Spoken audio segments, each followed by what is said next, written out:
Ever wondered what would happen if you disappeared from all the noise for 6 months? No announcement, no need to prove anything, no need to share every step forward. Just you and the quiet choices you make each day, as if your life depended on them. What would you do if you knew no one was coming to save you, and that in fact was your greatest fortune? We live in an age busy with the unimportant. We scroll through dozens of videos and call it learning. We answer a few messages and think we're living. But then there are nights when you lie down, shut off all devices, stare into the dark ceiling and realize you haven't truly moved an inch in an entire month. That moment is terrifying, but it's also the beginning of awakening. In today's video, we'll begin a 6-month journey not to change the world, but to change how we show up in it. Not to become remarkable, but to become untouchable. Stoicism doesn't teach you how to appear strong, it teaches you how to build a sanctuary within, where nothing can reach. These 6 months aren't about seeking something out there.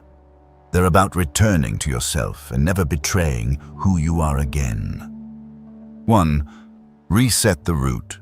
Every fractured life begins with what you tolerate. Some collapses strike like a storm, tearing everything down in an instant, yet paradoxically, it's rarely these moments that break us. We rise after accidents, rebuild after failure, and heal after great loss. What truly wears down our lives isn't the big blows from the outside, but the tiny repeated cuts we silently accept as inevitable. We don't die from a single stab, we erode from the 1,000 small slices we allow ourselves to endure each day. This isn't fate, it's habit. The habit of tolerating what seems harmless, making concessions that appear temporary, accepting compromises that appear wise.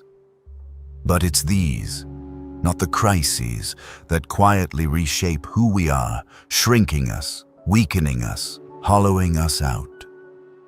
Look closely at an ordinary day. A small promise to yourself you let slip, a decision you push to tomorrow, a bad habit you justify with "I'm tired," a draining conversation you agree to out of fear of disappointing someone, opening your phone. Just for a second, only to lose an hour to mindless scrolling. Each of these, on their own, seems too small to matter. But over days, months, and years, they add up into an invisible weight that drags your entire life down. You wonder why you feel exhausted, stuck, slower, though nothing catastrophic has happened. The truth is this: you've opened the door to small leaks in your boat each day until one day it's too heavy to float. The danger of tolerance is that it gives no warning. It numbs like anesthesia, making you think you're still in control. You believe you're just resting a bit, just indulging once, just postponing a difficult task today and making up for it tomorrow. But what you're actually doing is training your brain to follow a different signal. The signal of concession, of looseness, of quiet betrayal against your own discipline. And like all repeated signals, it becomes a neural path, a new instinct. So when you finally try to change, to break free, your body and mind resist not because you lack willpower, but because you've taught yourself that weakness is normal. You've programmed a self-image that accepts living small, boxed in by excuses. Stoics never urge us to be extraordinary. They simply remind us not to normalize what is wrong. Marcus Aurelius wrote, "Do not act as if you were going to live 10,000 years. Death hangs over you. While you live, while it is in your power, be good." These words aren't meant to comfort, but to awaken. He wasn't talking about fatal blows. He spoke of each wasted day, each postponed priority, each small habit that drifts us further from the virtues we once dreamed of. Only when you realize that you weren't defeated by a big event, but by hundreds of small wrong turns, can you trace the true source of your fatigue. Not life's unfairness, but what you've allowed to reshape you in silence. This kind of erosion is quiet. It arrives not with alarms, but like moisture that rusts a blade. You still smile, still work, still plan, but inside, the flame dims without your noticing. Until one day, you look around and see a stranger yourself. Someone who no longer believes in their own promises, no longer respects their own effort. That's not fate, that's corrosion. And it started with tolerating what seemed harmless. But it's also where the game can be changed by looking straight at it, by stopping, by cutting off the small before it becomes the irreversible. Resetting the root is not a slogan. It's an act of ruthless honesty with your own pretending. It demands that you stop spinning stories to justify yourself and start seeing the raw truth. You weren't broken by what was overwhelming you, were worn down by what you kept enduring.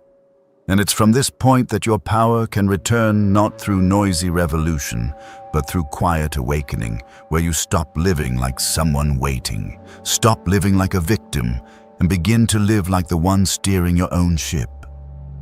This is the first milestone in the 6-month journey to becoming unshakable. Realizing the enemy was never out there, it lived in the tiny repeated choices. And from today, you stop writing new verdicts against yourself. And then, once you realize you've lived too long in small concessions, the next truth you must face is even harder. You cannot change what you still call by a comforting name. What weakens you is not just the action, but the clever justifications you wrap around it. You don't say you're quitting, you call it self-care. You don't admit fear, you say you need more time. You don't name your surrender, you say you're listening to yourself. But no matter how beautiful the words, they cannot change the nature of what's pulling you backward. Language is a double-edged sword. It can free you, or it can trap you in self-created illusions. Modern humans have developed a dangerous skill, renaming their fear. Instead of confronting our limits, we blur the lines between right and wrong, between discipline and avoidance, between growth and delay. We no longer dare to say, "I was wrong, I'm living wrong, I'm enabling weakness." Because those words sting, they're raw, direct, hard to swallow. But without naming them, we cannot change. How can you fix a room if you still call the mess inside it personality? How can you clean a wound if you insist it's just a scratch? Stoicism doesn't teach you to avoid emotion. It demands that you see it unfiltered, unpainted, unexcused. A new life doesn't begin with action, it begins with clarity. You don't need to act yet. Just sit down and write, with brutal honesty. What am I doing that weakens me?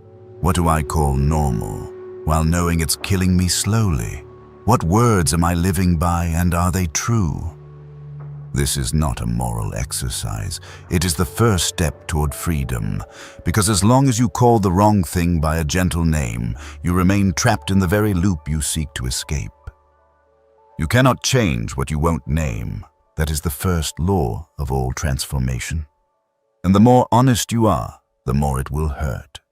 But beneath that pain is a door very few ever walk through.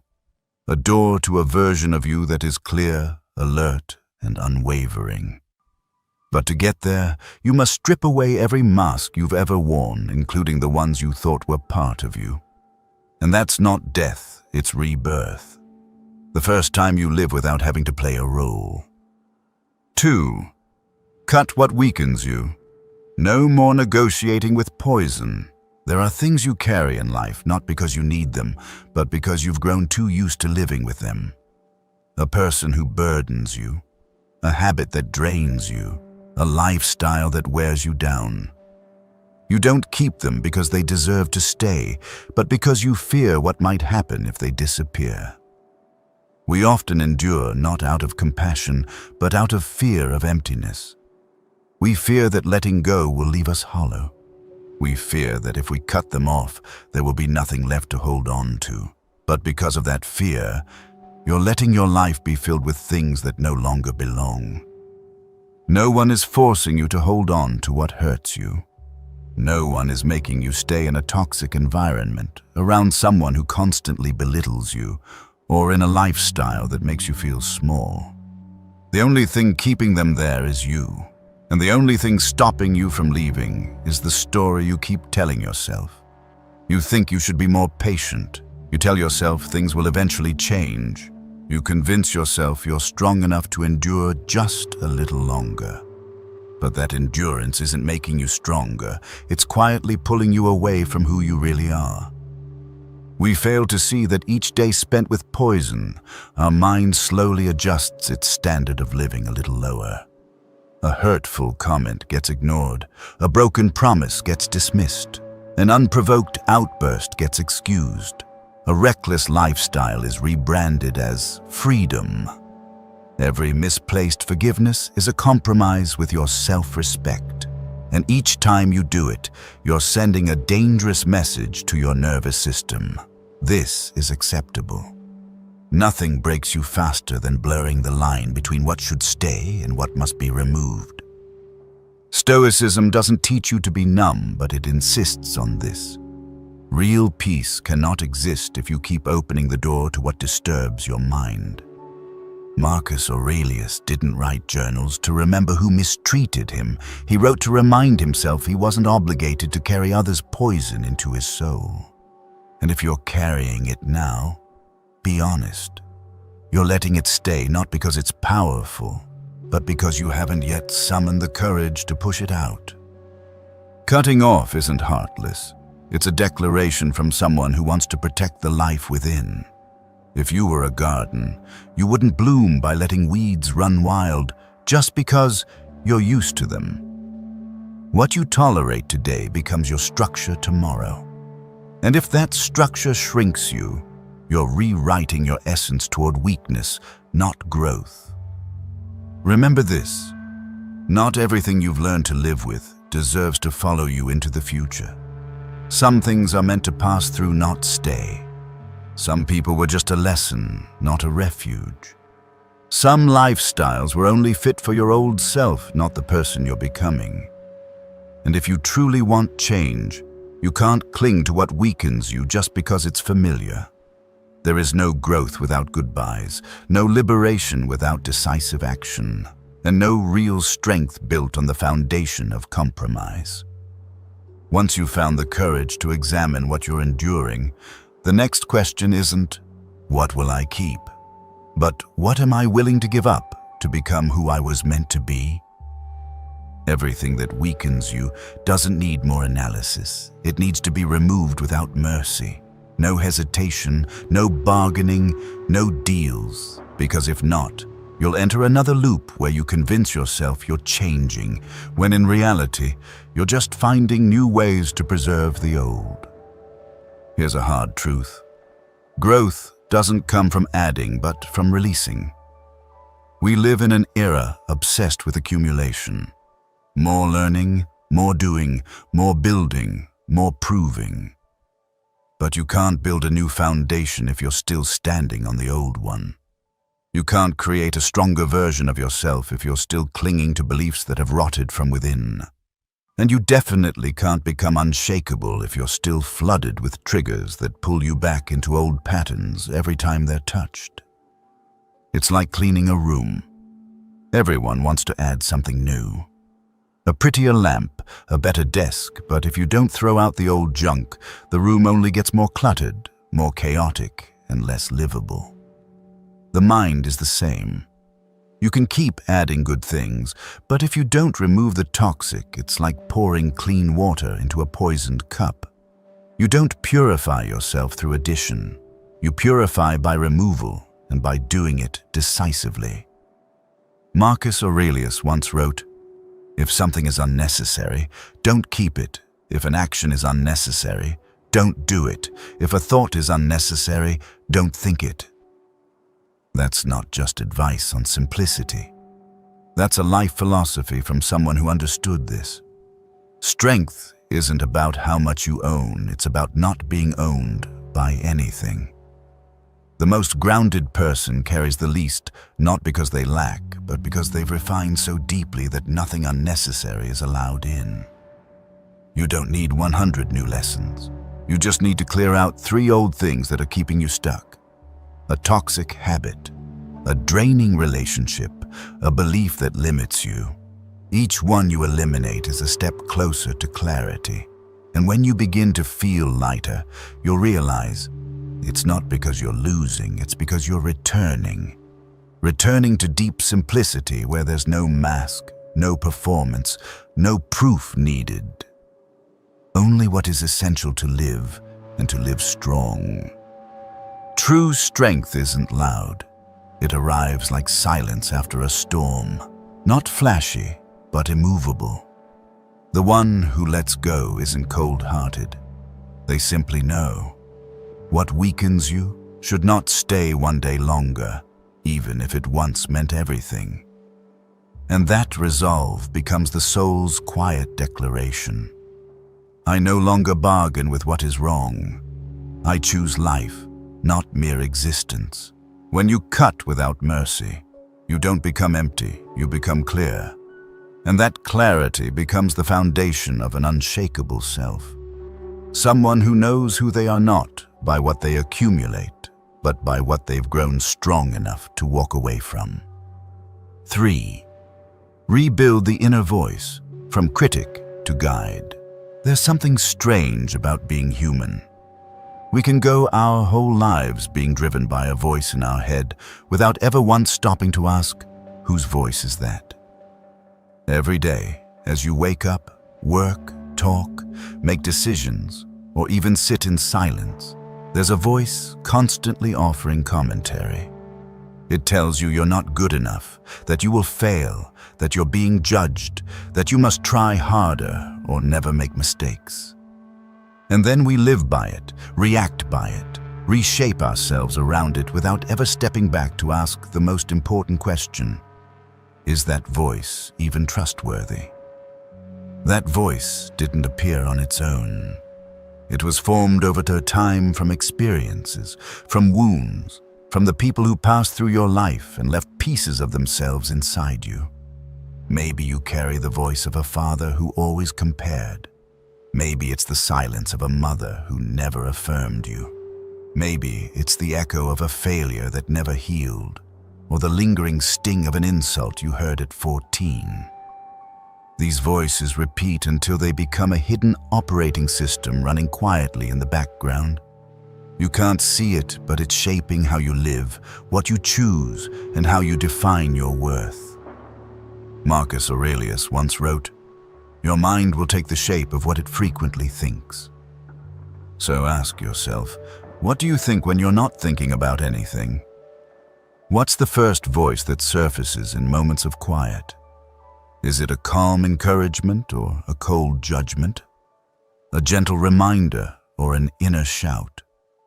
The sad truth is, most of us live under a voice that's not even ours, but the ghost of someone else, tagged as conscience, awareness, or discipline, when in reality, it's just fear wearing the mask of wisdom. When you fail to recognize that voice, you live like a puppet. Every decision doesn't come from reason, but from default. Every action isn't conscious, it's reactive. You say no to opportunity, not because you've thought it through, but because that voice says you'll fail. You pull back from healthy relationships, not because you don't want love, but because the voice says you don't deserve it. You avoid starting new things, not because you're lazy, but because the voice says you're not good enough yet. And so, you don't live, you just repeat. Your inner voice is the root of your entire experience. It doesn't just reflect how you see the world, it defines how you treat yourself. And if that voice is a constant indictment, you'll never escape the prison built by your own mind. The first thing you must do is not to change your life, but to look directly at the voice controlling you and ask, is it helping me grow or keeping me small? If it fuels shame, anxiety, and fear of mistakes, then no matter how hard you try, you won't rise. Because the chains holding you back aren't out there, they're speaking to you every day. And if that voice isn't yours, then it's time to take your power back. Not by yelling over it, but by observing it in silence, and from there beginning to rewrite. Once you dare to look directly at the voice running your life, you'll realize awakening doesn't come from silencing it, but from redefining its role. You don't need to destroy your inner voice, nor should you. What you need is to transform it, from a warden with a whip into a guide who is firm but kind. This isn't a war against yourself. It's the rebuilding of your inner operating system where you are no longer driven by fear, but led by awareness. We've lived too long under a toxic standard, that you must scold yourself to improve, that pressure is the only path to growth. We were taught that if we don't have a harsh voice pushing us, we'll become lazy, passive, and weak. But that's false. Motivation born of fear might get you moving, but it will exhaust you, whereas motivation born of clarity and trust will carry you farther without force, without self-deceit. The real question is, are you willing to rebuild the voice in your head into a companion, not a tormentor? Imagine talking to a child who's learning to walk. When they fall, would you say, "You're useless"? Would you shout, "Do it again, or you're a failure"? Would you stand there criticizing them for not walking as expected? No, you'd be patient, firm, but gentle. You'd say, "All right, let's try again." You'd extend your hand not to pull, but to walk beside them. So the question is, why can you do that for others, but not for yourself? Stoicism doesn't urge you to chase positive emotions, but it emphasizes the intentional shaping of your thoughts. Seneca once wrote, "Nothing destroys a man faster than a mind without control." And control here doesn't mean suppression, it means formation. You have the right to create an inner voice that's disciplined, but not harsh. Rational, but not cold. Principled, but not cruel. And that doesn't happen overnight. It's the result of repetition of rewriting your inner story word by word, day by day, thought by thought. Each morning ask yourself, what will I say to myself today so I can live with clarity? And each time you make a mistake, instead of letting the old voice deliver a verdict, replace it with a direction. Here's where we adjust. Let's do it again. No need to coddle yourself, but don't beat yourself down with words you'd never use on someone you love. You can't grow in an inner environment where the jailer is you.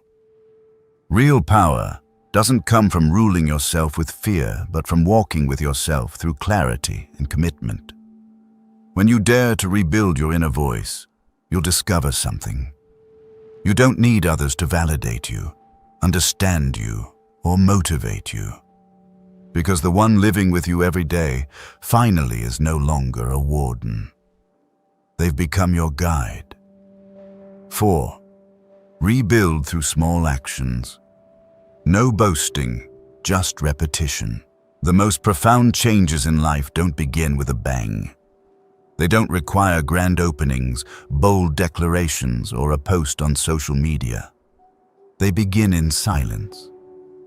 In a room where no one is watching. On a morning no one mentions. In a choice so small it seems meaningless, but repeated long enough, it can bend the entire arc of your life. Because all true reconstruction begins in the place least visible to others, within yourself. We live in an age where every change seems to require a public announcement. You can't start a journey without declaring a 30-day challenge. You can't focus unless you share your progress with someone. You can't live quietly without feeling like you're falling behind. But the philosophy of the Stoics runs counter to this trend. They didn't change to be seen. They changed because it was the right thing to do, even if no one noticed, even if no one applauded. And that's what builds unshakable resolve. You don't have to tell anyone that you're waking up early. Just wake up. You don't have to announce that you're putting down your phone to read. Just read. You don't need to explain to anyone that you're learning to control your emotions. Just keep your mouth shut the next time you're about to react. That's real reconstruction. No noise, no performance, no dependence on who's watching. And because of that, it becomes stable. Because when you no longer need the gaze of others to maintain right action, you've started becoming a person governed by internal order. Epictetus once said, "Don't explain your philosophy, embody it." Those who aren't grounded need to speak before they act. But those truly on the path of transformation understand that everything necessary is already embedded in their actions, no labels required. They don't need to call it discipline, willpower, or the Stoic lifestyle. They just repeat the right thing long enough, consistently enough, until others feel the difference in their presence without a word being said. What builds a solid identity is not grand vows, but thousands of small decisions made in silence, like turning off the alarm and getting out of bed instead of hitting snooze, like declining an unaligned invitation without needing to justify it, like placing a book on the table and reading one page before your mind can come up with an excuse. No one sees, no one praises, but you know.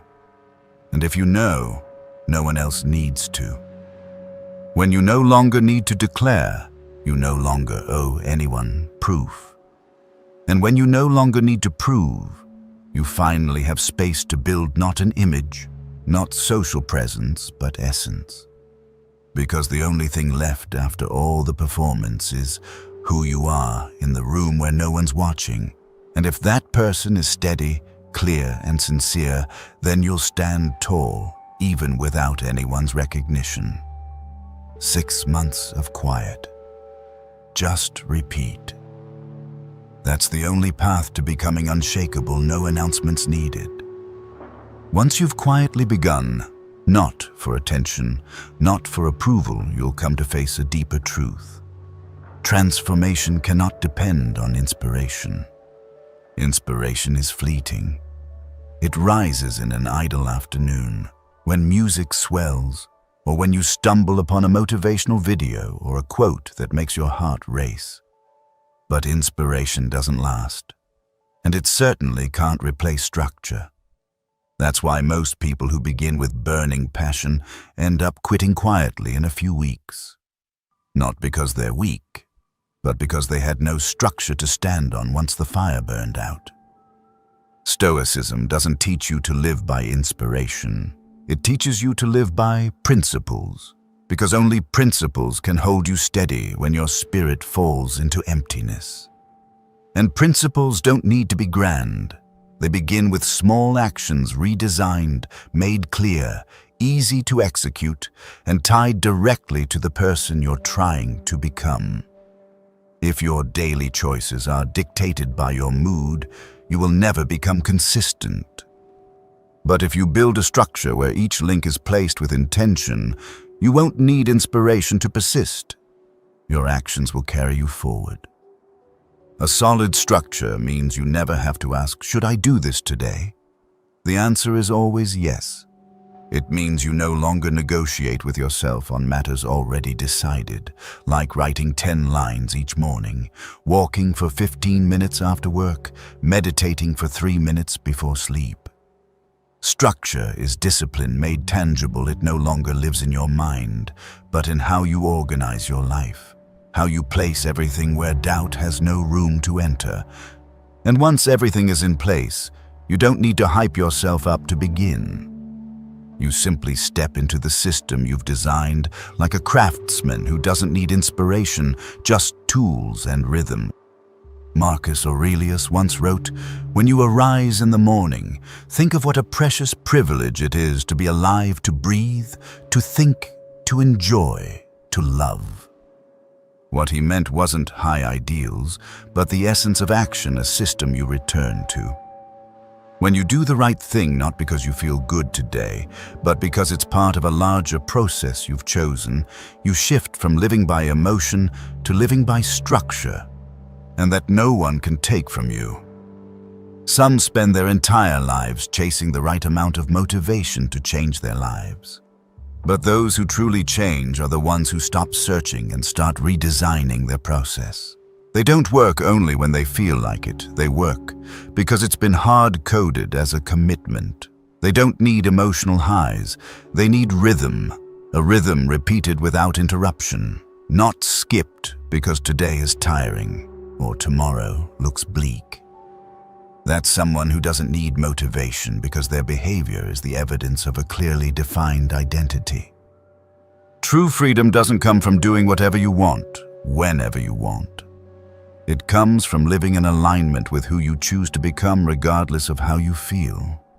And that only happens when you stop relying on highs and start laying each brick of your life's structure slowly, consistently, and with care. Because in the end, no one will ask how often you felt inspired. They'll simply look at you and see who you became. And if you patiently design each action with intention, you won't need to force yourself to be strong. You'll already be that person, one step at a time. 5. Disconnect from cheap pleasure. Never trade real life away. Not everyone is weak, but almost everyone is conditioned, and that is the most dangerous thing. You think you lack discipline. You blame yourself for not keeping good habits, for procrastinating too easily, for being unable to resist temptation. But the truth doesn't lie in your lack of strength. It lies in the fact that you're living in an environment where cheap pleasures exist in every corner, ready to fill any gap before you even realize you're present. Every repeated behavior forms a reflex, and reflex becomes identity. You don't open your phone because you need to, but because the swipe has become a built-in escape. You don't overeat because of hunger, but because your emotions need soothing. You don't speak out of anger because of reason, but because your nervous system has been trained to react, not observe. None of this is personal failure. It's the result of a pleasure-driven system injected into you daily, shaping reflex over reflection. Marcus Aurelius reminded himself each morning, "I rise to do the work of a human being, not to chase sensations." What he meant was not the rejection of emotion, but a reordering of its place in action. He understood that if you let yourself be governed by what feels good, you'll soon lose the power to live with intention. And here lies the truth we often miss. We think we're choosing when in fact, we're merely being led by an unconscious chain of gratification. You can write the perfect plan, set an early alarm, prep your journal, download tracking apps, pin up quotes. But just one harmless YouTube break, one quick scroll before I start, one "I'll reward myself first," and it all collapses. Not because you're weak, but because you're fighting a system programmed to make you choose comfort over correctness. And when comfort wins too often, you start to believe you're someone without discipline. But that's not your identity. It's just a loop you haven't broken yet. And that loop won't break on its own. You must cut it with awareness, with the sharp realization that every time you repeat the wrong pleasure at the wrong moment, you're not just wasting time, you're deepening a neural groove that will make escape harder later. The more you indulge, the more you reinforce a fragile, reactive, easily swayed self. And the more you resist, the more you reclaim control. Not through explosive willpower, but through small, quiet, yet decisive choices. The freedom Stoicism speaks of is not the freedom to do whatever you want. It's the freedom from being dragged by anything you know is destroying you. That freedom doesn't come from gaining more, but from losing short-term sensations to preserve long-term selfhood. And that can only begin when you become conscious enough to name it. This is pleasure controlling me, not a real need. When you see it clearly, you'll stop calling yourself undisciplined. You'll have just one task: peel away layers of conditioning and rebuild the way you live, choose, and feel. Once you realize it's not discipline you lack, but that you've been conditioned by pleasure, you'll see a deeper truth. These pleasures are swapping real experience for a hollow substitute, pleasant but lifeless. They make you feel busy, caught in motion, consuming everything: videos, news, images, messages, noise, but in the end, you fall into emptiness, unable to name anything meaningful. You move through the day with your attention splintered by everything, yet when night comes, you can't remember where you actually lived. Everything happened, yet nothing remains. The real danger isn't that you're over-entertained. It's that you no longer know what real presence feels like. You sit beside your loved ones, but your mind is in another world. You eat dinner, but your eyes are glued to a screen. You walk in the park, but your ears are plugged in, your thoughts chasing a podcast you're not really hearing. You're present, but absent. Every instant pleasure pulls you out of this moment, the only place real life ever happens. You're fragmented into tiny slivers of attention, drifting with every swipe, sound, and shallow stimulus. And when you live like that for too long, you lose one of your most sacred abilities, to feel the depth of reality. You can't read a long passage, can't sit in silence for 10 minutes, can't notice the quiet beauty of small things. Life didn't disappear. You just forgot how to live it because what replaced it was far easier to consume. Seneca once warned, "We are not given a short life, but we make it so." Cheap pleasure doesn't just steal your time, it strips you of depth. It fools you into thinking you're living fully, while you're just bouncing between surface-level hits of stimulation. You no longer dare to feel sorrow deeply. You don't allow yourself to linger in joy. You can't stay in any emotional state long enough for it to become a real experience. Everything is shortened, trimmed, digested fast, like mental junk food that fills you but leaves you empty. And when you live like this, you build nothing. No focused time to master a skill, no deep connection to truly understand another, no quiet space to genuinely heal. You live fast, shallow, off-centered from your own mind. And that's what leaves you feeling lost, not because life is too hard, but because you no longer walk through it with grounded steps. If you want to rebuild yourself, if you want to become unshakable in the next 6 months, then the first step is not addition, but removal. Remove the easy pleasures that slowly make you pretend to live. Dare to return to a slow pace, one that offers nothing special, no instant reward, but is real. You don't need a dopamine rush to find life worth living. You just need to stay long enough in awareness to see that simplicity, when no longer masked by fake pleasure, is rich enough that you'll never need to run away again. 6. From avoidance to confrontation. Transformation begins with one act. There are days when you don't do much, yet feel exhausted without being able to name the reason.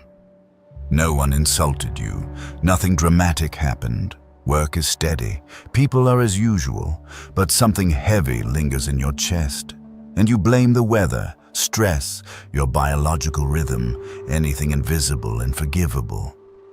But you don't dare name the real cause. You're not tired because of the world, but because of what you haven't dared to face. There's a conversation you keep avoiding, a decision you keep postponing, a relationship long dead, but still fed out of habit.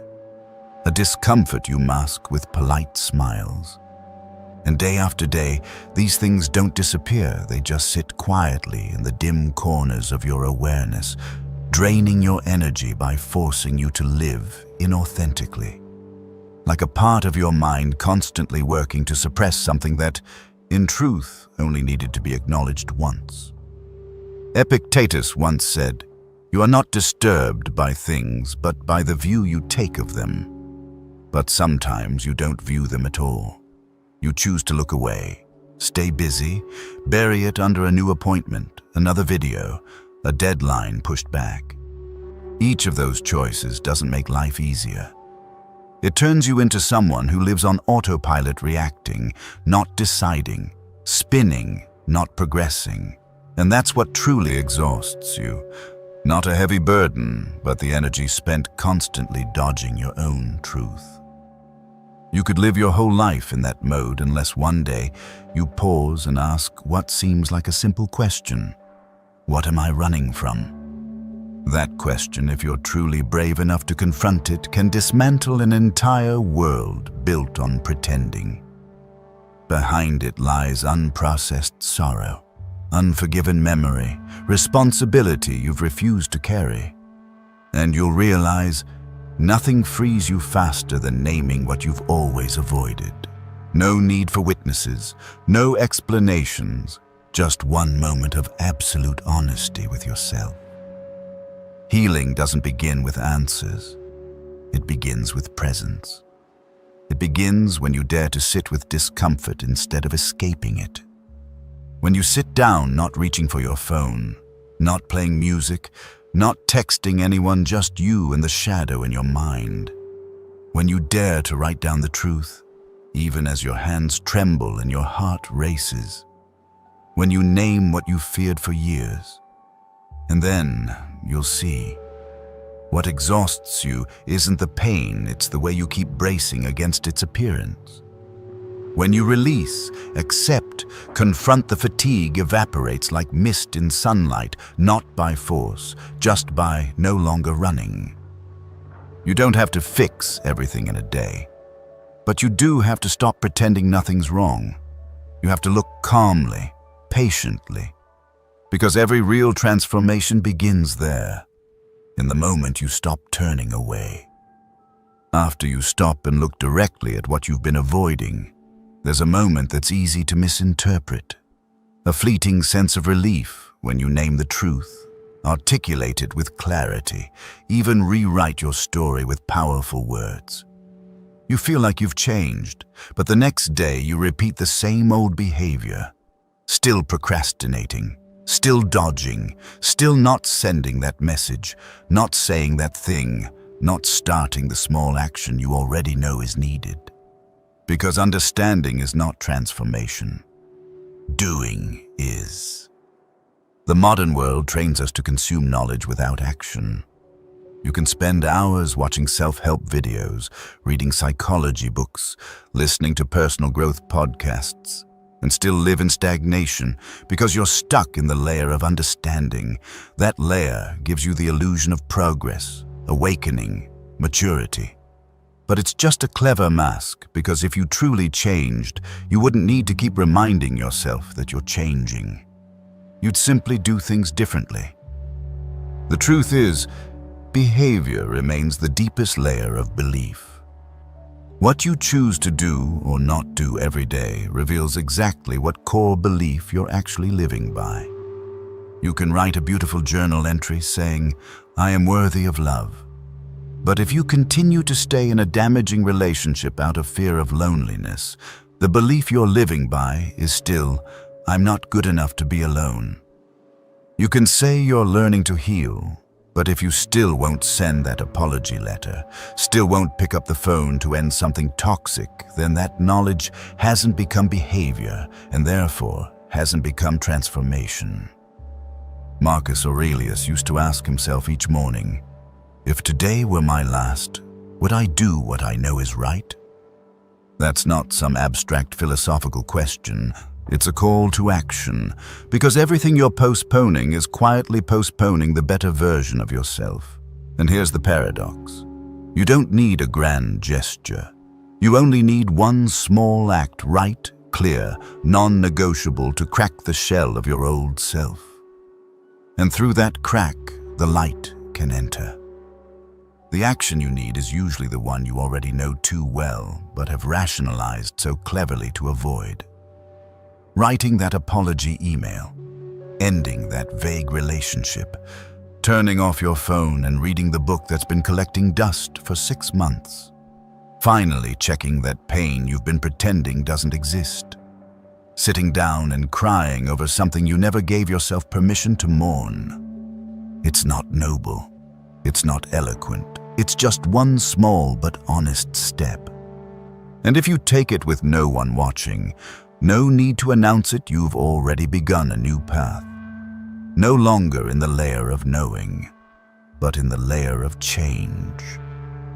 True transformation never arrives with noise. It shows up when you quietly do what you know is right at the exact moment you could have made an excuse to delay. That's the moment you break out of the old loop, not with promises, not with inspiration, but with one behavioral choice. A silent nod to yourself. Today, I will not run. And when you do that, even if it's so small, no one notices. You've just proved to your subconscious that you're no longer who you used to be. You are someone who dares to do what's right, even when it's not easy. 7. Rebuild confidence by keeping promises to yourself. Some people speak eloquently about trust, yet can't trust themselves. They say they want to change, to live better, to wake up early, to quit a bad habit, to become stronger. But if you look at what they actually do, not what they say, you'll see a sharp disconnect between intention and action, and it's in that gap where confidence quietly shatters, without noise, without warning. Confidence is not an emotional state you gain after an inspiring speech or a moment of recognition. Those feelings are fleeting like smoke. They rise fast and vanish even faster. True confidence needs no audience, no affirmation, no motivational spike. It is quiet, steady as stone because it's built from the one thing you can't fake, a promise you've kept to yourself. Each time you set the alarm for 6 a.m. and actually get out of bed at that time, despite the cold, the fatigue, and the fact that no one is watching, you're sending a message to your deepest self. I do what I say I will do. Each time you say you'll exercise today, read 10 pages, stay off social media after 10 p.m., and you follow through, you're laying a brick into the foundation of self-trust. And that is the root of real confidence. Not believing you're great, but believing you're genuine. You don't lose confidence because you're weak. You lose it because you've broken too many promises to yourself. At first, it's small. Skipping a class, missing a deadline, eating something you'd sworn off, but they add up. And your mind, which remembers more than you think, begins to doubt your words. Every time you make a new promise, it whispers, "Will you really keep it?" And so, you begin to doubt yourself, not because you're incapable, but because you've silently, repeatedly betrayed yourself. Here's the hard truth. You don't need anyone else to sabotage you. If you keep breaking your own word, you're already dismantling your confidence piece by piece. And the opposite is also true. You don't need anyone to cheer you on. Just keep one promise to yourself each day, and you'll start seeing yourself differently. No arrogance, no show, just a deep calm when you look in the mirror and know, I can trust the person I see. It may take 5 or 10 years to rebuild trust with others. But trust in yourself can begin today. No need for grand gestures. Just pick one small promise, clear, simple, non-negotiable. One action you know you can do, and do it right after you say it. No delay, no excuse, no justification, and then repeat it tomorrow, repeat it the day after, not to hit some massive goal, but simply to affirm you are someone who says and does. Confidence isn't something you're born with.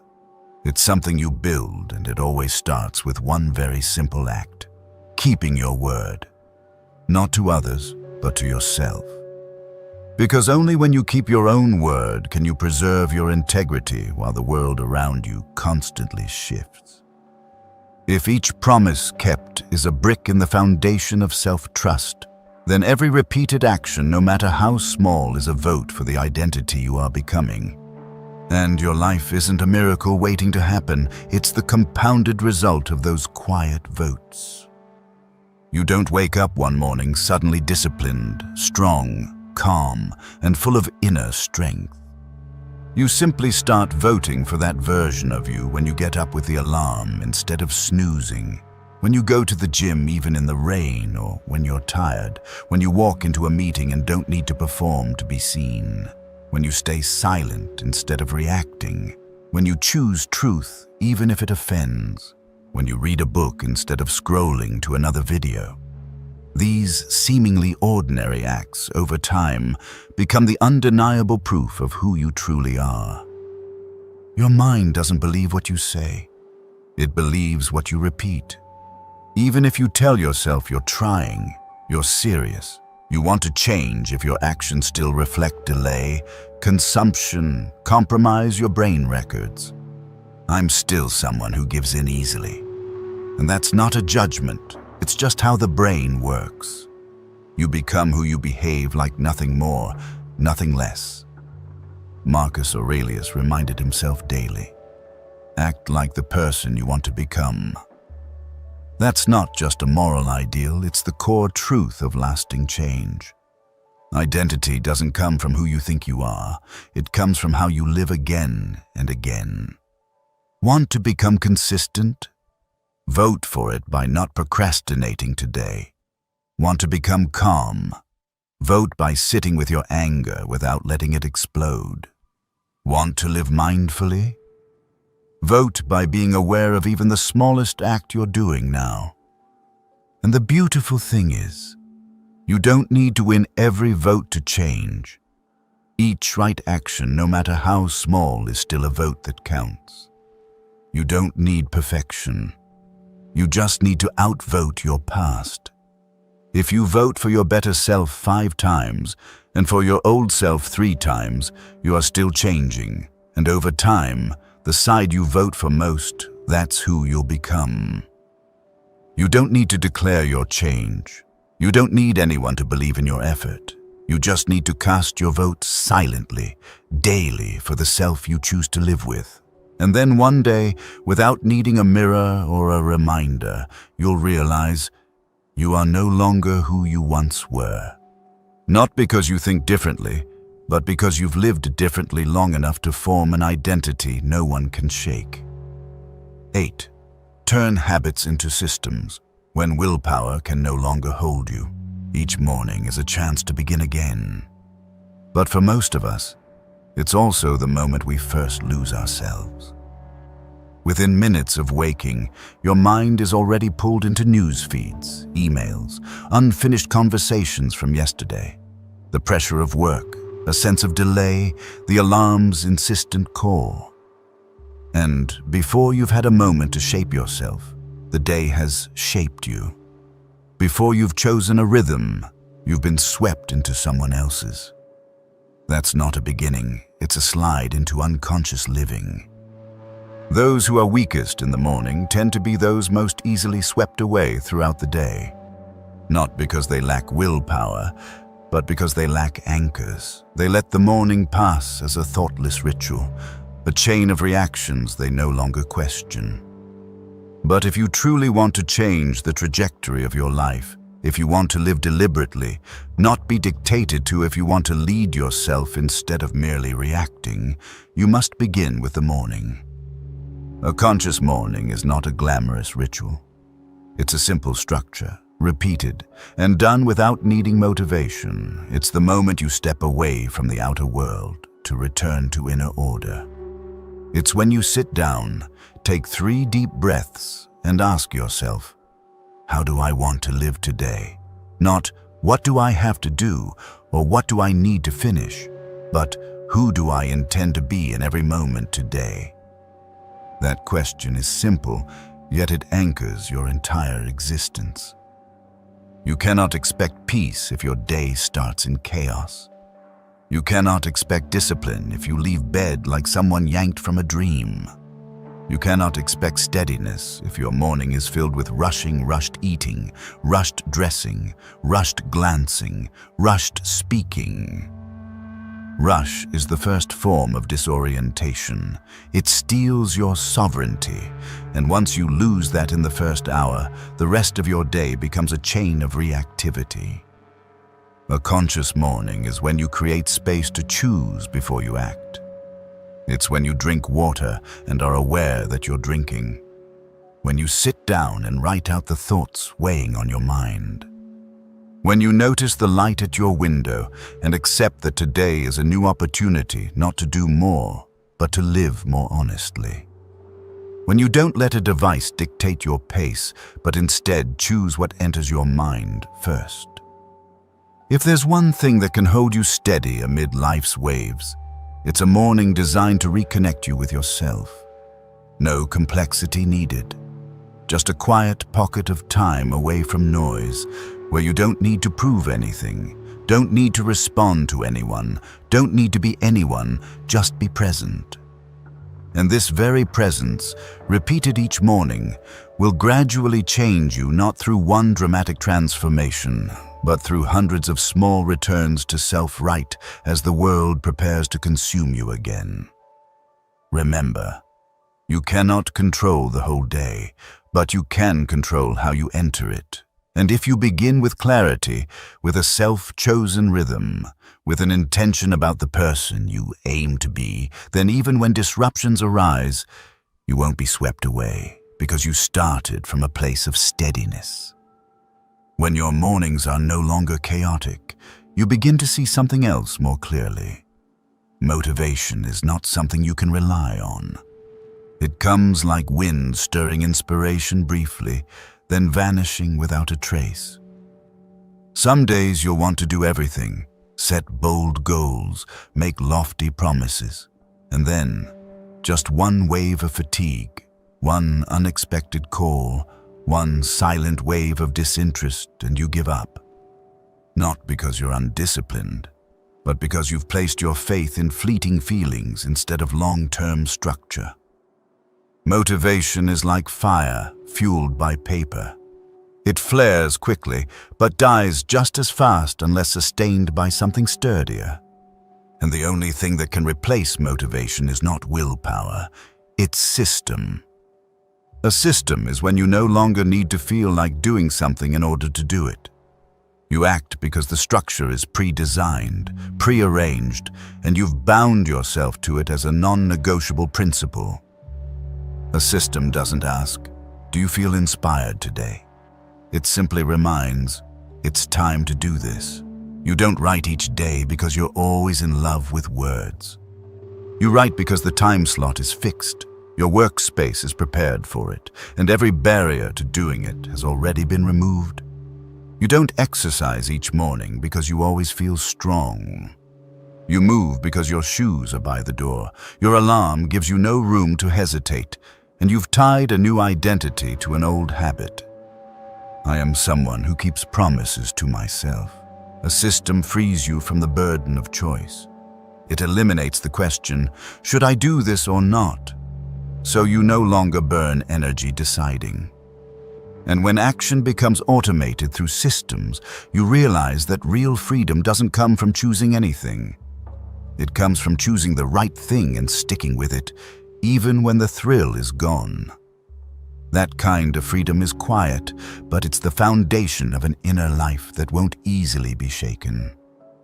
You can try to motivate yourself hundreds of times, but build one right system and you won't have to start over every time you fall. A good system doesn't just help you stay consistent, it protects you from yourself on bad days. It's the bridge between who you are today and who you're trying to become. It's the contract you sign with yourself, not when you feel strong, but exactly when you feel weak. And if you look closely, successful people aren't those who stay motivated the best. They're simply the ones who know how to fence in their habits, install the right defaults, and turn good things into automatic behaviors without having to renegotiate every single day. They choose to live with structure not because they're boring, but because they understand. Inner order is the launchpad for true freedom. So don't build a life around inspiration. Build it on systems, because motivation may help you start, but only systems will carry you forward, especially on the days when you no longer feel like trying. 9. Work in the dark. Integrity when no one is watching.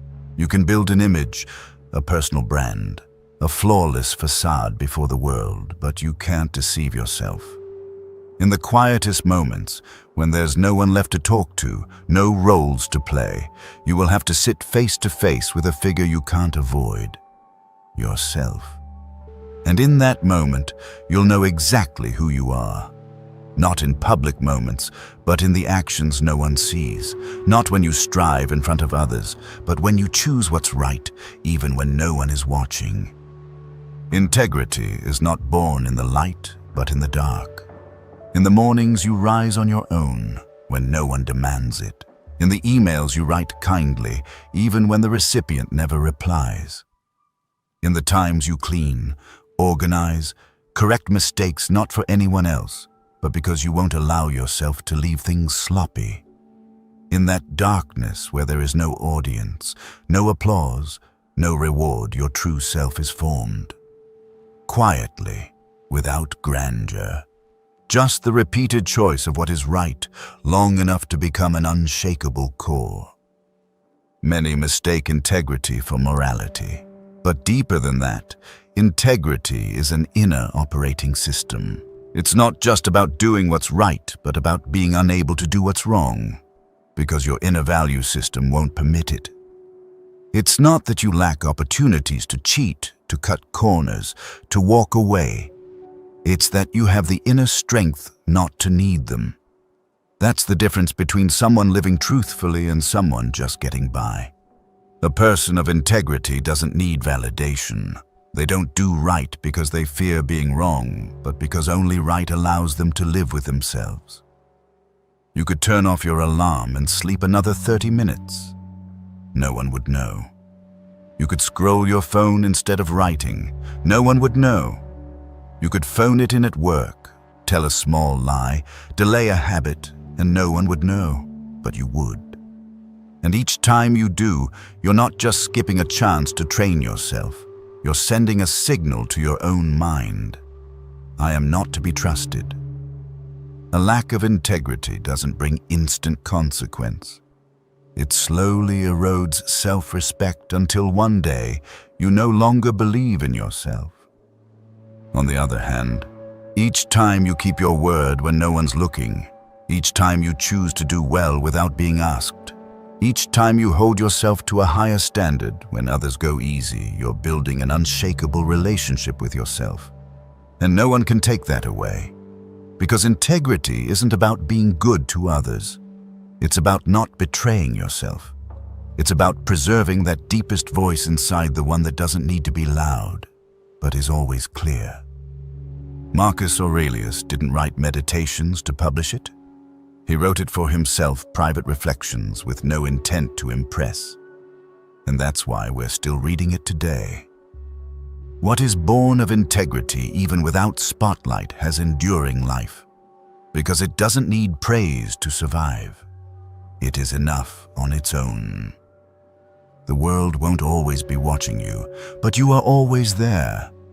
And if you live as though no one is paying attention, you can drift far without realizing it. But if you begin to live as though every action has a witness, not someone else, but yourself, you'll gradually refine each habit, each choice, each response. And one day, you will become someone you respect. Integrity. In the dark is not just silent consistency, it's the solid foundation for the moment. Light unexpectedly calls your name, because if light comes before you're ready, it's not a reward. It's exposure. It exposes what you haven't truly become. what you only pretended to be, what you wished others believed you were. And that's why many fear success, not because they don't want to shine, but because they know. They haven't built a strong enough foundation to stand still under that light without trembling. You may work in silence, take quiet steps no one notices. You may feel invisible, unrecognized, unseen, but in those unseen months, you are building endurance, sharpening discipline, focusing on what truly matters. You're not distracted by applause, not swayed by expectations, not living for others' opinions. And that's what allows you to preserve your moral center and true quality in each act. When the light comes, you won't need to shield your eyes because you've lived rightly even when unseen. You won't flinch at the question, "Who are you?" because you've faced it every day, in silence, in solitude, in unnamed dark nights. You won't need to say much because your essence has already been spoken through hundreds of quiet actions you never announced. The light merely reveals what you've long lived. And that is the only light worth waiting for, not to shine on you, but to affirm you. The world out there may quickly celebrate you when you achieve something, but only those who've sweated in the dark can stay calm when they step on stage.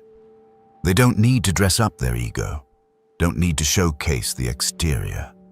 Because what they have isn't attention, but the character to hold the light without being burned. They don't seek the light to escape the dark. They step into the light as a natural continuation, not a sudden transformation. You can't choose when the light will arrive, but you can choose who you'll be when it does. If you've worked long enough in silence, if you haven't lied to yourself, if you've lived kindly even without an audience, then the light won't blind you. It will only let others see what you've known for a long time. And that's why working in the dark is not a temporary phase, but an essential part of true growth. Remember, light doesn't create character. It only reveals the character that's been forged in places no one watched. And if you're brave enough to endure the days when no one praises, no one knows, no one acknowledges, you'll gain something no spotlight can ever grant you, the respect of your own soul. 10. Redefining success. Some definitions of success don't come from truth. They come from repetition. They're spoken too many times, displayed too brightly, until we stop questioning and start accepting them as obvious laws, that you must climb higher, possess more, be seen more to be considered a winner. That if you don't show up with a spotlight, aren't named in a crowd, or don't hit the numbers on a report, you are the loser. But few pause to ask, where did those standards come from? Who defined them? And would you still want to live that way if no one were watching? We don't begin life with the thought of needing to beat anyone. A child doesn't measure their worth by fame or paycheck. They just want to do what makes them feel alive. But as we grow, we drift away from that aliveness to chase prepackaged standards. We start borrowing other people's dreams, borrowing ambition, borrowing standards, even borrowing ways to define our own worth.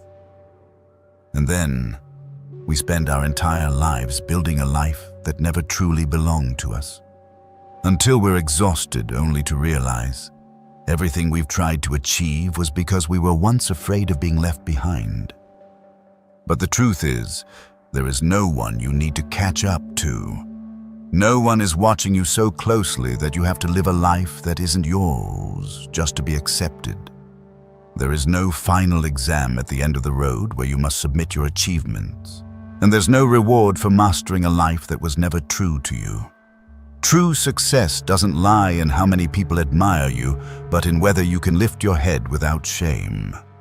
It's when you no longer run from silence, because you know nothing in it threatens you except the voice inside you that's never been heard.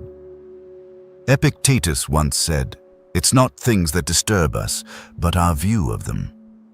The same is true for success. It's not a fixed object, it's a lens. If you view it through the eyes of the world, you'll always feel lacking. But if you view it through the eyes of your soul, you'll see success isn't a destination, it's how you walk the path and who you become along the way. And if that path costs you your peace, your kindness, or your integrity, then no glory is worth continuing. You may be highly skilled, but if you no longer feel free, no longer feel like yourself, no longer know how to say no when you must, then the price is too high. Admiration from others can't save you from the emptiness of knowing you're playing a role that isn't real. And if you play that role long enough, you'll forget what your original voice even sounded like. So don't wait until you're burned out to start asking the real questions. Ask today, is the success I'm chasing bringing me any closer to the person I respect? Because in the end, you don't need the world to validate you. You just need one person, the one you'll live with until your last breath. Yourself.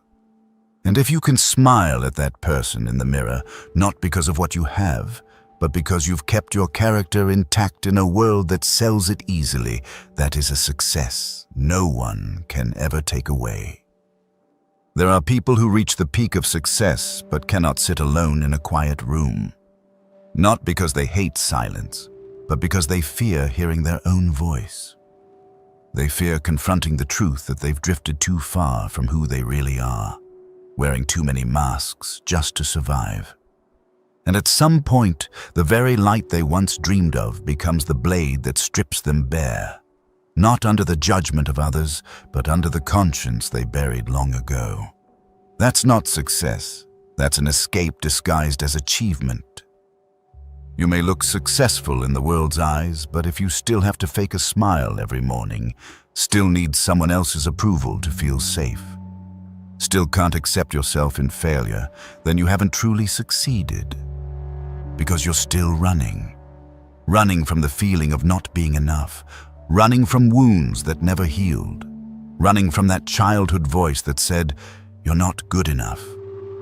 So you bury yourself in work, in proving, in performing not to live, but to patch the void. To win a battle where the enemy is you. True success doesn't demand that you be extraordinary. It asks only that you be brave enough to face yourself when no one's watching. When there are no medals, no applause, no scorecard. It begins in the moment you stop living to please someone else. In the moment you pause, take a breath, and ask, am I betraying myself? And if the answer is yes, then you choose the courage to turn back even while the world outside still claps your name. Because you understand, no outer recognition can soothe the inner flight from your own truth. Seneca once wrote, if you live by the admiration of others, you're living in a prison you built yourself. Those walls aren't made of bricks, but of expectations, of appearances, of comparisons. The more you fear being seen in failure, the more layers you add. And the more layers you build, the less air you have to breathe. Less room to be, less space to live. Until one day you wake up and realize, success has taken you so far away you no longer know the way home. But you don't need to go further. You only need to return. Return to simplicity. Return to a clear gaze inward. Return to values that need no display. Return to that steady voice within, the one that's always been there, waiting for you to listen. When you can face yourself without shame, without justification, without needing to fix anything, that is when you've truly succeeded. Not because of what you've gained, but because you no longer need to hide. You can stand still in a chaotic world, not because you're hardened, but because you're transparent, not because you're flawless, but because you no longer reject yourself. And that honesty is the only foundation worth building any success upon. Because in the end, Success isn't about where you stand in the world, but how you stand in the world within you. 11. From consumer to creator. You are not what you think. More importantly, not everything you think is true. But what's frightening is that very few people ever pause to verify this. They live, react, decide, suffer, and even lose themselves simply because they've never learned how to observe their thoughts, only how to be led by them. They hear a voice in their head and assume it is them. They feel anxiety and believe it is reality. They hear inner criticism and mistake it for truth. But the truth is, the human mind is not a vault of truths. It is a generator of interpretations, most of which are wrong. An untrained mind will react out of habit, not out of clarity. It will spin a tragedy from an unclear situation. It will draw false conclusions about the self based on a single failure. It will whisper to you, "You're not good enough. You'll be abandoned. Everyone's thinking poorly of you," when none of these exist outside your head. You didn't choose these thoughts, yet you live as if they're sentences passed down. And that's the moment you lose your freedom right from within. Marcus Aurelius once wrote, "If you are distressed by anything external, the pain is not due to the thing itself, but to your estimate of it, and this you have the power to revoke at any moment." But how can you revoke it if you don't know your estimate is flawed? How can you control your life if you cannot control the internal dialogue running through your mind each day? It all begins with one habit simple in appearance, but requiring great courage. Pause, take a step back, and ask yourself, is this thought true? Does it come from experience or from fear? Does it help me grow or pull me back? Is this the voice of reason or an echo from an insecurity I've never named? When you learn how to sort your thoughts, you reclaim your power. You no longer react impulsively. You're no longer ruled by fleeting emotions. You begin to discern what is worth believing, keeping, and pursuing. And that is the first step from someone being led by the outside world to someone who leads their own life. You cannot create anything of value if you continue believing every voice in your head without question. A creator doesn't just build what they want, they also know when to dismantle what no longer serves them, even if it has been part of them for a long time. We consume too much, not only in material terms, but mentally. Every day, you're bombarded with hundreds of opinions, expectations, definitions of success, beauty, and purpose, until your original voice is drowned out.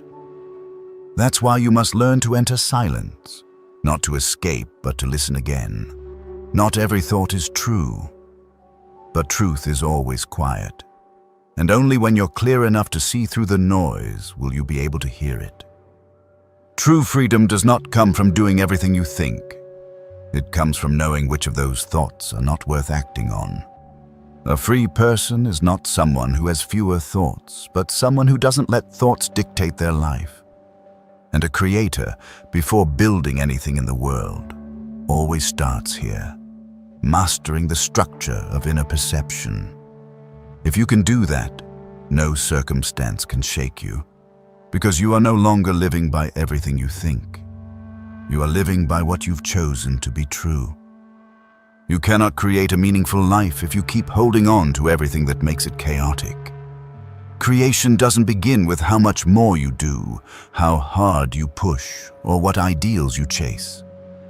It begins when you're brave enough to stop, brave enough to face what you've been tolerating, brave enough to accept that sometimes, to move forward, you don't need more, you need less. Less unconscious repetition, less of the relationships that make you doubt yourself, less consumption of draining information, and especially, less of the thoughts that don't belong to you, but have seeded so long you no longer recognize them as foreign. A meaningful life is not one with more. It's one with less, but more clarity. Less imposed expectations, less hollow talk, less time chasing noise, and more of what holds depth.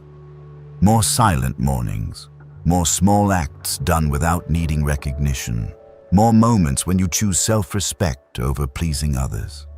Every conscious decision is a brick. Every boundary you draw against what isn't worthy is a protective wall. And from there, you build a life you don't need to escape from every night. Creation isn't something you do when you're feeling inspired. It's the quiet journey you take when you're resolute enough not to do what you were once dependent on. Not checking social media when your mind is restless, not reacting when emotion surges, not justifying a relationship that's drained you too many times, not delaying the task you know you must do, not wounding yourself again with the same inner criticism. You can't control everything in life, but you can choose not to repeat what is silently corroding you. And that's where freedom begins. Seneca once said, "Remove what is unnecessary so that what is essential may speak." What's essential for a meaningful life is often not loud. It doesn't come from big achievements, but from the structure you quietly build each day. Waking on time, keeping promises to yourself, spending time on what matters, removing distractions, and most of all, not living as though every voice out there is more important than the peace within you. As you begin to subtract, you'll see what remains is the essence. You don't need to embrace extreme minimalism, but you do need to be honest. There are too many things you're still holding on to simply because you're afraid of the emptiness they might leave behind. And true maturity isn't about how much you can endure, but about how many things you can say no to when they no longer serve the person you're becoming. Each day, the world will offer you one more thing to do, another path to chase, another standard to meet. But you no longer have to say yes to all of it, because you're learning to live like a creator, not to please others, not to move with the crowd, but to be fully present where you choose to be, in the state you choose, and by the values you believe in. And to live that way, you must be brave enough to let go of everything pulling you back. No one creates their life with declarations alone. They create it through the silent things they no longer do. And every time you say no to an old reaction, an old dependency, an old way of living, you're clearing the path for a version of you that's more alive. No one may see you doing it, but that's exactly why it holds true power. 12. Eliminate the noise. Protect your inner space. Inner space is not something you possess by accident. It doesn't appear just because you want peace. It isn't handed to you simply because you've heard the word mindfulness. That space is a territory, and every territory must be defended. Rigorously, steadily, consciously, and without compromise. Because if you don't stand as its guardian, the world will enter without knocking, and when that happens, you're no longer the master of your own mind. You become someone dragged by every kind of noise created by others. Today, too many things enter your mind without permission. A news clip you didn't search for, but still saw. A stranger's post that lingers in your thoughts for hours. A careless comment from someone, which you carry as if it were truth. This intrusion happens daily in silence, but it carries destructive power. Because once your mind is no longer clean, it can no longer reflect truth with clarity. Everything you think has already been stained by something external, something you didn't have time to reject. Some say, "I want peace, but life is too chaotic." The truth is, chaos isn't out there. It lies in your inability to sort what belongs to you from what belongs to others. You don't need to know everything. You don't need to understand every story. You don't need to listen to every voice. You only need to keep what nourishes your soul and cut what quietly shatters you piece by piece. Every click on sensational news, every mindless conversation you replay, every time you try to explain yourself to someone who never truly listens. All of it is a drain on your inner strength. What's frightening is that you don't realize it right away. You just notice you're more irritable, more distracted, lost, tired, and unsure of what you want, but you blame pressure, work, the environment. When, in truth, you've let too much noise slip past your mental gate without filtering it. You've allowed the world to occupy the space meant for your recovery. From a Stoic perspective, Epictetus once said, "Not everything deserves your attention. Every act of attention is an act of empowerment." When you give your focus to what's meaningless, you hand over your depth, your self-reflection, your presence. An unprotected mind is like a city with no walls anyone can enter, take what they want, and leave it in ruins. Inner space, if you truly value it, must be treated as sacred ground. You must learn to say no, not just to others, but to yourself. Say no to mindless scrolling, no to knee-jerk reactions, no to holding on to relationships that make you forget who you are. And bravely clean out your mind like a room that hasn't seen sunlight in years. Not for display, but so you can sit in it and hear yourself again. Because you'll never know what's truly yours if you've lived too long in the noise of others. Silence doesn't come from outside. It comes from your ability to say enough to everything that no longer serves your inner growth. And once that space is clear, you'll realize you were never weak. You were just too cluttered to recognize where your strength lived. People often fear silence because in silence, everything they've buried starts surfacing. The inner voice, once drowned out by the world, begins to speak. Unanswered questions, unhealed wounds, neglected choices all return when there's nothing left to distract the mind. And so, most people choose to flee.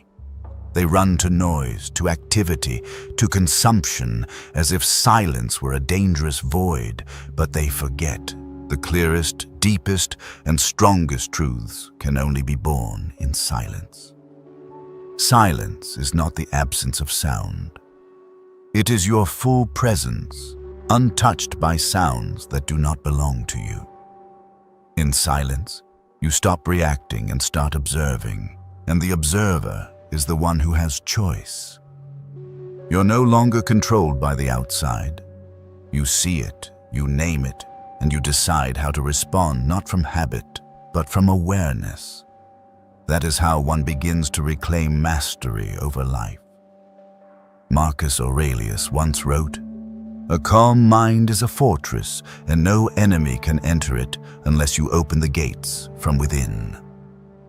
He didn't write that during meditation, but while standing on the battlefield, under pressure from both court and enemies.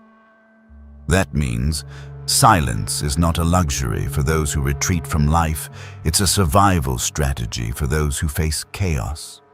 The weak use noise to mask their emptiness. The strong choose silence because they have nothing left to prove. They operate from depth. When you truly understand the value of silence, you stop seeing it as a break. You see it as a foundation. Every clear thought, every wise decision, every steady emotion can only come when your mind has space to receive them. No one can pour clean water into a glass already filled with mud. No one can act meaningfully from a cluttered mind. Silence is the act of reordering, of clearing away useless echoes to keep only what is essential. But to keep that silence, you must be willing to go against the flow, against the rush of the crowd, against the expectation of instant replies, against the need to always show up, always update, always be present. People with inner strength aren't afraid of seeming minimal in others' eyes. They only care whether they are optimized within their own mind. And so they dare to walk away from half-hearted relationships. Dare to stay quiet in the face of attack. Dare to spend a day without social media to hear the true rhythm of their heart, because they know the place no one sees is the place that defines who you are. Your inner space, once protected by silence, becomes the strategy room for every decision in your life. There, you don't just heal, you redesign your path. There, you don't just rest, you regenerate. And most importantly, there you become yourself without roles, without masks, without needing approval. Silence becomes the soil where your truest self can finally speak. So, learn to return, not to retreat from the world, but to re-enter it this time with a stillness that cannot be shaken. Because the one who can sit calmly in silence without restlessness is the one who can stand firmly in a storm without resistance. Not because they are stronger than others, but because they're no longer pulled by any noise that isn't their own. 13. Redefine victory and choose to live by it. There are victories that place you in the spotlight, surrounded by applause, hailed by a title society deems an accomplishment. But at night, in a room where no one watches, you feel strangely hollow. Because that kind of victory doesn't come from within. It is stitched together by the eyes of others. You win the way they want, not the way you need. You succeed by their definition, but fail in staying true to yourself. Dependence on approval is one of the most subtle forms of slavery. You begin to adjust your behavior, alter your tone, bend your values just to maintain a gaze you cannot control. You become predictable, always proper, always agreeable, always liked, but over time, you no longer know who you really are. You hesitate to do what's right if it won't be praised. You fear saying no if it might upset someone. You avoid honesty for fear of losing favor. And so, day by day, you trade away your authentic self just to sustain the illusion of applause. Marcus Aurelius once wrote, "Waste no more time arguing what a good man should be. Be one." But to truly be one, you must be willing to walk alone, to go without applause, to stand in a crowd and not blend into it. True victory requires no image campaign, no script to please, no need to chase shifting standards. You are no longer dependent on approval, not because you don't care, but because it no longer controls you. Inner freedom does not come from being agreed with. It comes from your ability to agree with yourself. When you can look in the mirror without turning away, when you can sleep without inner conflict, when you can stand for what is right without needing to be praised, that's when you begin to understand what real victory means. It's not in what you achieve externally, but in the relationship you build with yourself. Clarity, honesty, and non-negotiation with your core values. People often speak of resilience, strength, and triumph, but few dare to release the need to be liked. Because it's sweet, because it makes you feel worthy. But true strength lies in accepting this. There will be people who misunderstand you, dislike you, disagree with you, and that doesn't diminish who you are. On the contrary, it means you're living by your own compass, not drifting with the wind, not led by noise, not reshaped by fleeting opinion.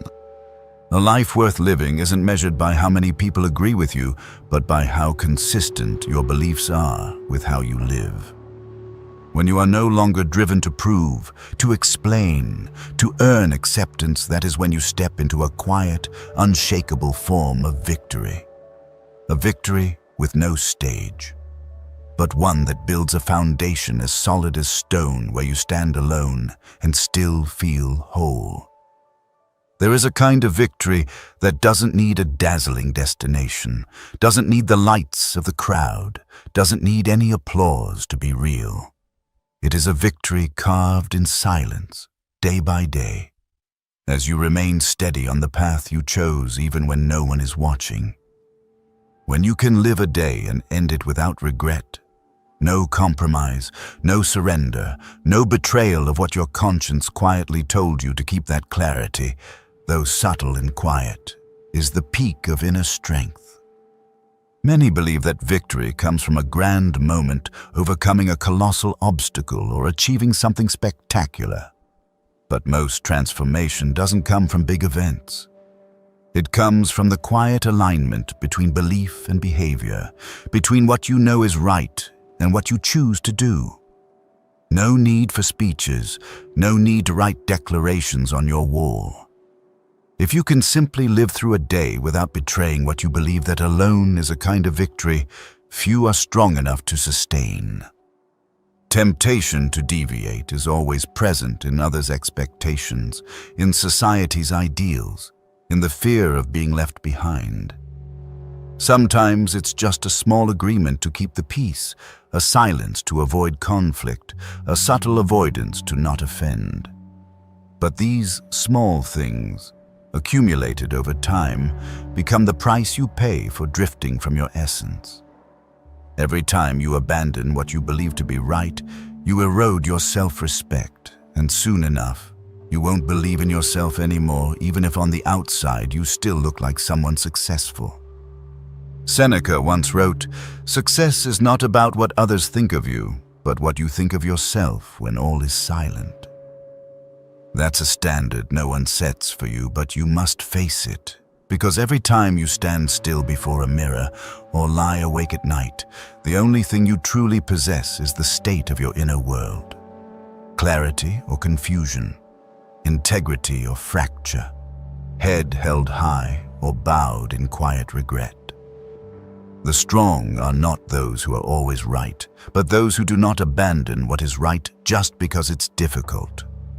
They accept being wrong, but never make excuses. They may change their methods, but never lose their direction.